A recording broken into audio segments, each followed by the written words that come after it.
Владимир Уйба возглавляет Республику Коми уже год. За это время он успел посетить все города и районы нашего региона. Несколько раз Владимир Викторович побывал и в Инте. В ходе поездок местные жители рассказывали ему о проблемах, просили помочь в решении непростых вопросов. Каких результатов удалось достичь главе Коми за этот год и как его работу оценивают в Интинском округе, в нашем следующем репортаже.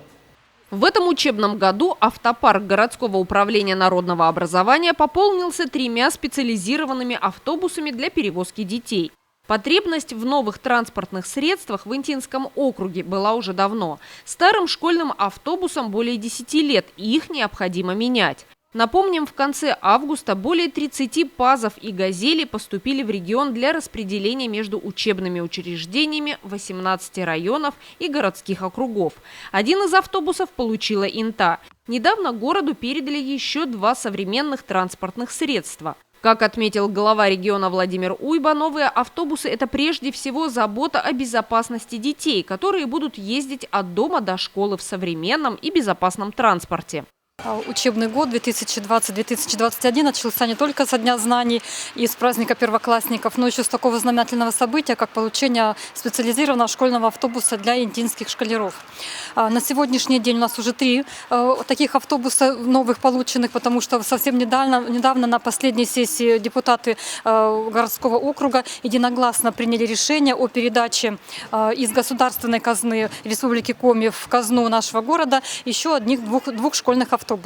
А школьные автобусы оснащены, теплые, светлые, уютные, поэтому, конечно, нашим детям, в общем-то, добираться до школы и приезжать из школы домой, конечно, более комфортно. И такая работа, конечно, она предусматривает слаженное понимание и главы Республики Коми, прежде всего, потому что это государственная задача обеспечения перевозок детей из дома в школы и обратно. Это понимание Министерства образования и крепкая поддержка Министерства в этом отношении. Это и работа главы городского округа, и отдела образования, и ГУНО, и всех заинтересованных лиц. На сегодняшний день перевозки осуществляются для обучающихся, которые проживают у нас в микрорайоне Восточный, Западный, в поселке Верхняя Инта и в поселке Юстедор. И, безусловно, мы будем продолжать работать таким образом, чтобы нашим детям создавать комфортные условия обучения, в том числе и доставки их в школу и обратно. На автобусной остановке микрорайона Западный собираются дети. Через несколько минут мальчишки и девчонки поедут на уроки в городские школы. Кто-то в 5-ю и 8-ю, кто-то в лицей номер 1 и 10-ю. В каждую образовательную организацию ребятишек развозят автобусы. Я живу на Западной, мне очень удобно ездить на автобусе. А школа у меня находится недалеко, у меня здесь одноклассники, друзья. Мне интересно как-то ездить. Я живу на Западном, я добираюсь до школы очень комфортно, в удобном автобусе. Там можно поставить рюкзаки в автобус. Там интересно, потому что там ремешки, номера всякие. Можно садиться на всякие места и смотреть в окно. Тут на Западном у меня есть очень много друзей, одноклассники. И на Западном очень интересно, еще когда ты едешь на автобусе, а когда другие транспорты, кажется, нет, неинтересно. Лучше на автобусе ездить. Ученик 2 класса школы номер 10 Эмиль Шайхутдинов приходит на остановку самым первым. Говорит, чтобы не опоздать на автобус и в школу, специально выходит из дома пораньше.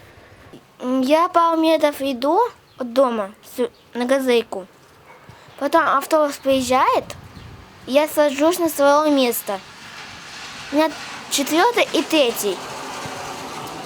И потом пару метров мы едем в школу.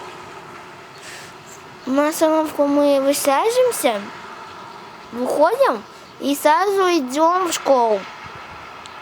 Потом мы идем в гардероб, и потом одеваемся и идем в класс. И потом учимся. Школьные автобусы работают 6 дней в неделю, выходной воскресенье. Ребята, проживающие в микрорайонах, доставляются в общеобразовательные организации после уроков обратно. Родители могут быть спокойны за своих детей. За рулем опытный водитель. Согласно инструкции, в салоне 2 сопровождающих. Взрослые следят за безопасностью детей. Сбоев в расписании школьных автобусов никогда не было. Ни один ребенок ни разу не опоздал на урок. Согласно расписанию, автобус у нас ходит 2 раза утром с Западного в школу номер 10. Вот. В этом году вообще никаких нареканий, никаких пробок, ничего не было. Все прошло по расписанию, дай бог, что так оно и продолжалось. Детей мы ввозим, сопровождающих двое у нас. Один, значит, принимает, другой подстраховывает. Ну, она представитель родителей, второй человек. На обратном пути детей встречает по возможности родители или это, с остановки, мы их к остановке подвозим. А к школе там специально выделена остановка для школьных автобусов. Разгружаемся там и доставляем непосредственно в школу, там буквально 100 метров. Замечаний со стороны родителей не было, все довольны. Владимир Анатольевич Фурсик – учитель технологии школы номер 10. Так как мужчина проживает в микрорайоне Западный, он сопровождает детей от самого поселка до дверей образовательной организации. Перед началом уроков автобус делает 2 рейса. Транспортное средство, рассчитанное на 22 посадочных места, не может доставить всех детей за один раз. По словам директора общеобразовательной организации, на данный момент в поселке проживают около 30 обучающихся 10-й школы. Осуществляем мы перевозку школьным автобусом 2017 года. Это мы возим детей с поселка Западный, микрорайон Западный. С каждым годом у нас количество детей увеличивается, и поэтому уже в этом году у нас 2 рейса школьного автобуса, которые подвозят детей. В этом году у нас 28 детей поселка Западный, учащихся 1-9 классы, которым мы осуществляем подвоз до школы и обратно. Конечно, нашему автобусу уже 10 лет, поэтому мы очень рады, что у нас появился новый школьный автобус, который будет осуществлять подвоз наших детей еще более качественно и комфортабельно. Организованная перевозка детей специализированным транспортом в Инте осуществляется уже много лет. Графики передвижения бесплатных школьных автобусов досконально проработаны специалистами городского управления народного образования и утверждены директорами школ.